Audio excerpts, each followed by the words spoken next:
நடந்து போறது படம் காட்டுற மாதிரி உண்மையான புத்தி.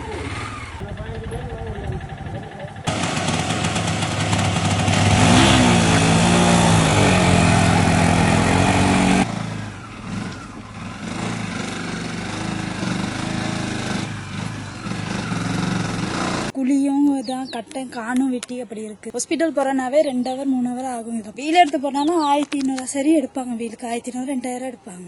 அது கொடுக்க வசதியெல்லாம் நடந்துதான் போகணும். ஒழுங்காலனால வீலுக்கெல்லாம் 1000 காசுலாம் கூட தான் கேட்கறாங்க. இதுக்கு சம்பந்தப்பட்ட அரசியல்வாதி யாருமே இதை கணக்கெடுக்க வைக்கிறாங்க. பேசாக அப்படியே விட்டுடுறாங்க. ஊருக்கு 3 கிலோமீட்டர் இருக்கு. இந்த ரோட்ல தான் போய் வந்துருக்கு தான். கர்ப்பிணி பெண்கள் ஹாஸ்பிட்டல் போறதுக்கு ஸ்கூலுக்கு எல்லாம் இந்த ரோட்டை யூஸ் பண்றது. ரோட் ஒரு 10-15 வருஷமா இப்படிதான் பொண்ணு குழியுமா கிடக்கு. இந்த யாரும் செஞ்சு தராங்களும் இல்ல. 1000 கோடி தான் சம்பாதிக்கணும். 1000 ஓடுற காசு வீல் செய்யறதுக்கே எங்களுக்கு சரியா இருக்கு. என்னன்னா இந்த ரோடு சம்மந்தப்பட்டவங்க யாராவது செஞ்சு கொடுக்குற மாதிரி தான் கேட்டுக்கிறோம்.